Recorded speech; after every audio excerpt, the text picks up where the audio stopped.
오늘 부활절 예배를 위해서 하나님의 성전에 찾아나와 예배하는 우리 모두에게 부활 신앙의 은혜가 회복되어질 뿐만 아니라 부활의 축복이 함께하기를 축복합니다. 우리 앞뒤 옆에 분들하고 인사합니다. 예수님 다시 살아나셨습니다. 또 이렇게 인사합니다. 하나님이 함께 하시기 때문에 우리에겐 좋은 일이 일어날 수밖에 없습니다.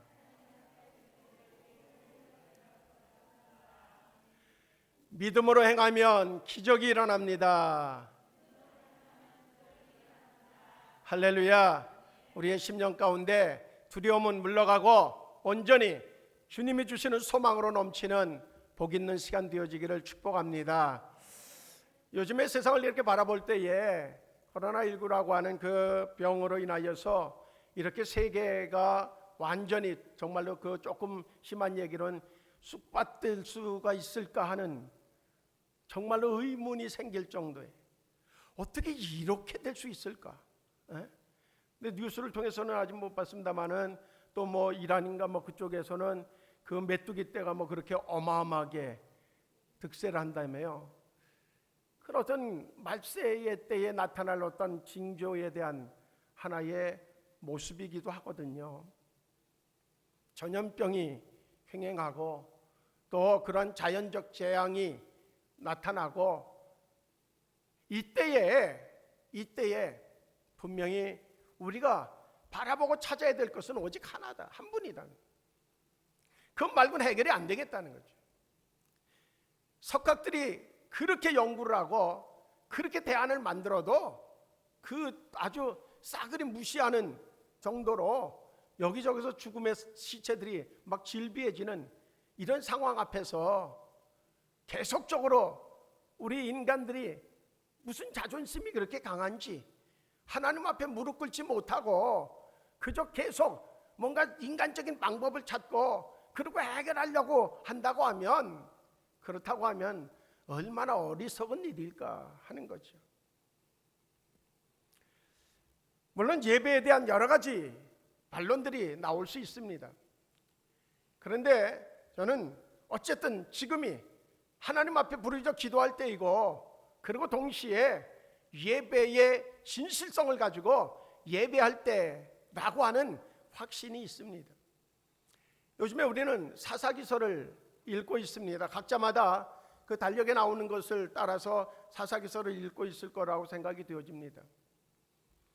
그 사사기서의 그 내용의 본질은 뭔가 하면 사람들이 세상의 그 딸들을 자기의 그 며느리로 삼고 또 세상의 아들들을 자기의 그 사위로 삼고 하는 그 가운데서 자연스럽게 세상의 어떤 우상들을 신으로 섬기는 일들이 벌어지게 되어졌어요. 그럼 평안할 때 일어나는 하나의 현상이기도 합니다. 그럴 때에 하나님께서 진노하시는 모습을 볼 수 있습니다. 그래서 주변 나라의 강대국을 왕성하게 만들어서 이스라엘이 속국을 될 수 있도록 그렇게 만들죠. 그러면 고통스러움이 따라올 수밖에 없어요.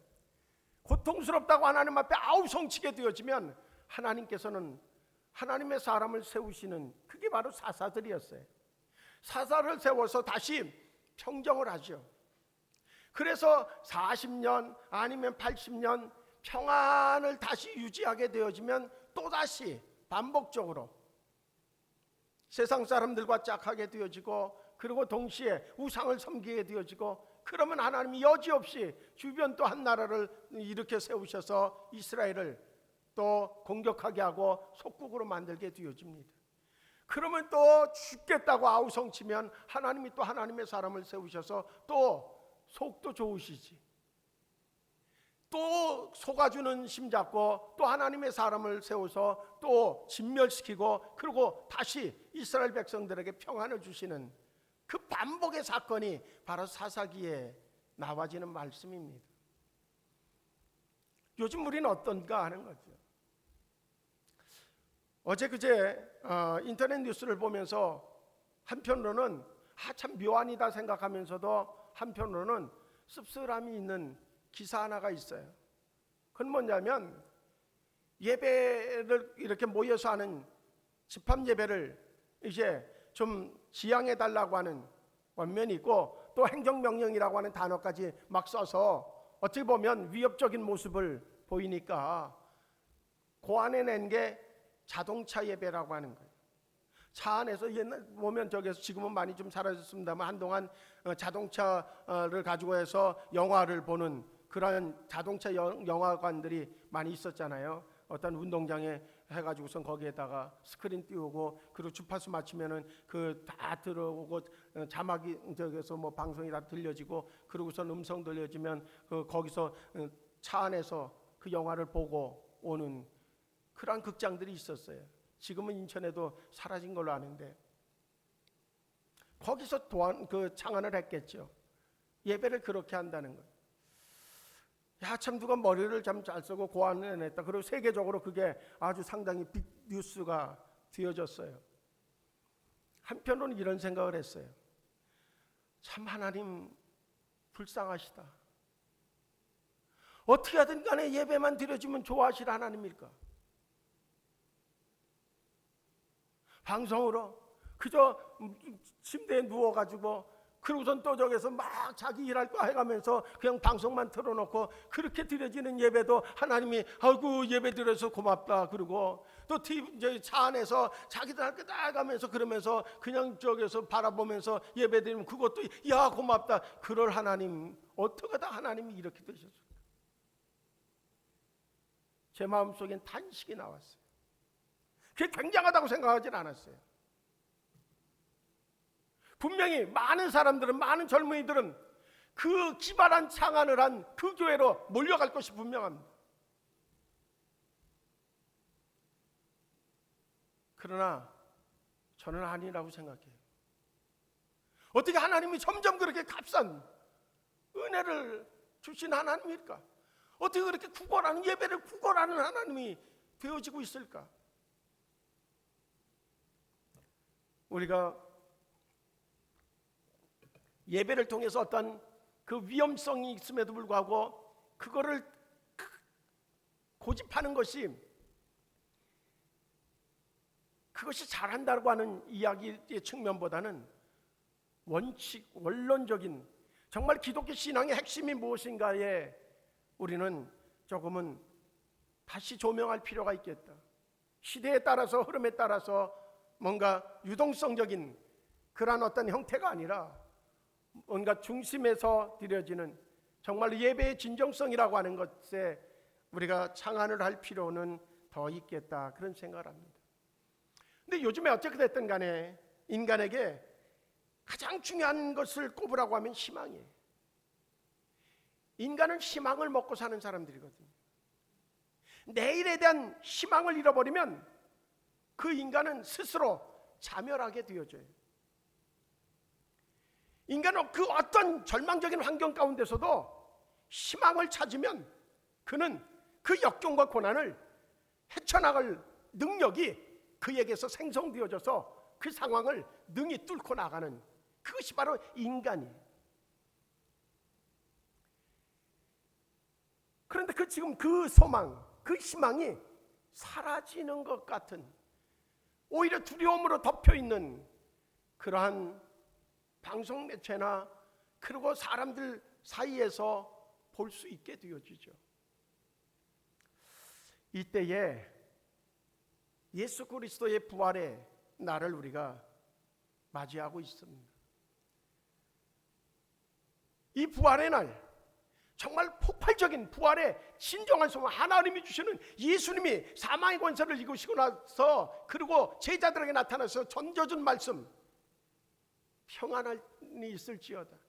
정말 진정한 평안을 선포하신 것처럼 이 땅에 부활의 그 주님이 진정한 평안을 선포하시는 그 놀라운 하나님의 역사, 인간들이 그렇게 하나님을 떠나고 그 우상을 섬기고 그러면 하나님이 참 못됐다, 너네들 진짜 이러면 안 된다, 왜 이렇게 못됐냐, 그러고선 이방 국가를 세워서 그래서 진멸하시고 그리고 포로로 살게 하고 그리고 억눌림 속에 살게 하는 그 모습에도 하나님 앞에 부르짖으면 다시 정말 그들을 긍휼히 여겨주셔서 그 하나님의 사람들 사사를 세워서 다시 회복시켜 주시는 그 은혜가 있는 것처럼 이 땅에 다시 하나님의 그 긍휼의 은혜가 임하여서 부활절을 통하여 다시 평안의 복음이 이 땅에 선포되어지는, 그리고 그 능력이 선포되어지는 은혜가 있는 주의 날 되어지기를 간절히 소원합니다. 근데 어떤 교회는 오늘이 아니라 다음 주에 그 부활의 주님을 만날 교회들도 있어요. 다음 주일을 부활주일로 연기해서 지내는 교회들도 있다고 그래요. 참 너무 씁쓸함이 있습니다. 어떻게 우리의 신앙이, 목숨을 걸고 순교의 신앙이었던 이 민족의 이 신앙이 어떻게 상황에 따라서 이리저리 요동치는 상황까지 내몰리는 상황이 됐을까? 좀 안타까움이 있습니다. 예수님께서 회개하라 천국이 가까웠느니라고 외치실 그때에, 그러고 난 이후에 죄인들을 용서하시고 병든 자를 고치시고 귀신 들린 사람을 쫓아내고 죽은 자를 살리시고, 그 가운데서 사람들이 봤던 것은 희망이었어요. 저 예수님이야말로 우리가 찾는, 우리가 기다리는 메시아, 그래서 다시 로마의 속국에서 해방되어지고 그리고 하나님 나라가 완성되어지고 그때가 되어지면 우리에게 정말로 평안이, 진정한 평안이 올 것이라고 하는 그런 소망을 가지고 예수님을 쫓아다닙니다. 그 중에 선택되어진 제자들은 자긍심까지 가지고 있었어요. 자부심을 가지고 있어요. 야, 그 시대가 왔을 때에 그래도 내가 저 예수님을 도와서 뭔가 이 시대를 만들었다고 하는 그런 자부심을 가질 수 있는 그러한 존재가 되어졌다고 하는 그 생각만 하면 그들의 마음을 설레게 했어요. 그런데 어느 날, 30년이 지나고 난 어느 날 예수님의 입에서 나와지는, 툭 튀어나오는 얘기가 있어요. 자기가 이제 죽을 거라는 거예요. 십자가에 달려 죽을 거라는 이야기였어요. 그 얘기를 듣는 순간 많은 사람들이 그랬던 것처럼 특별히 제자들에게는 그것보다 더 큰 충격이 없어요. 날마다 일어나는 기적의 사건들, 도저히 상상할 수 없는 일들이 일어난 그 상황들을 바라보면서 그들의 마음은 날마다 그 꿈이 부풀어 오르기 시작했는데, 그걸 일순간에 그냥 난장판으로 만든 그 말씀 한마디에 그들은 충격을 받고 결국 가룟 유다라고 하는 제자는 그 예수님을 은30에 팔아먹는 그런 결과를 초래하였어요. 그러고 나서 정말 그분이 얘기한 대로 아주 맥없이 십자가의 고통을 다 자신들이 올라가도 그 고통을 표현할 수밖에 없는, 그걸 그대로 표현해가면서 죽어가는 그 모습 앞에서 그들은 절망할 수밖에 없었어요. 조금 전까지만 해도 사람들 앞에서 나서서 내가 예수님의 제자라고, 내가 누구라고 얘기했던 사람들이 하나 둘씩 꽁무니를 빼고 어디론가 사라지기 시작했어요. 로마 군사들은 더 득세를 해요. 유대인들은 더 혈안이 되어져서 그동안 자기들이 수모를 느꼈던 그 예수님의 제자들을 잡으러 쫓아다니기 시작해요. 그들은 지금처럼 코로나에 걸린 사람들처럼 집안에 갓도져서 밖에 출입을 못하고 그런 상황, 그 제자들의 모습이 그랬을 거라고 생각이 되어져요. 밖을 마음대로 할바하고 다니고 싶은데 다닐 수가 없는 거예요. 왜? 코로나19 확진 판정을 당한 것처럼 이 저기에서 제자들은 예수님의 제자라고 하는 낙인이 찍혀 있어서 그들은 밖을 나설 수가 없는 상황이 되어져 있어요. 절망이죠. 절망이에요. 근데 그들의 그 절망을 비없는 사건이 벌어져요. 그 사건이 부활의 사건이었어요. 인간은 누구든지 죽으면 끝이라고 생각해요. 죽음을 이길 수 있는 사람은 어느 누구도 없다고 여겼어요. 그런데 그 예수님이 사망의 권세를 이기고 그리고 살아나셨다는 거예요. 살아나셔서 제자들에게 나타나셔서 보여주셔요. 보여줄 뿐만 아니라 의심하는 도마에게는 손을 넣어서 만지게 해요. 그리고선 500의 성도들에게 나타나요. 40여일 동안 수많은 사람들에게 보이시고, 그리고 제자들이 보는 앞에서 하늘나라로 올라가시는 그 모습을 바라봤던 제자들, 이전에 예수님이 모든 로마의 속국으로부터 벗어나고 그리고 해방시키고 그리고 하나님의 나라의 왕국을 세우고 그리고 왕이 되어졌을 때에 자신들은 거기에 정말로 우두머리가 되어지는 그러한 마음속에 연상을 했던 이 사람들이 가지고 있었던 그때의 이 소망보다 오히려 죽음의 권세를 이기신 그 예수님을 바라보고 그리고 그 예수님이 주시는 평안을 그들의 심령 속에 담는 순간, 이전에 가졌던 그 소망은 말할 것도 없어요. 그것과는 비교할 수 없는, 그들의 상황은 지금 바뀐 게 없어요. 그들을 죽이려고 혈안이 돼서 쫓아오는 사람들이 숨없이 많아요. 그럼에도 불구하고 문을 박차고 나가서 그들에게 예수 부활했다고 선포하는 자들로 바뀌어져 있어요. 어떤 핍박이 와도, 어떤 정말로 그 매질이 있어도 감옥에 가두고 그리고 가진 고문을 다 가해도 그들의 입에서는, 그들의 얼굴에서는 평안이 있고 그들의 입에서는 예수가 부활했다고 선포하는 그 선포가 끊어지질 않고 있어요.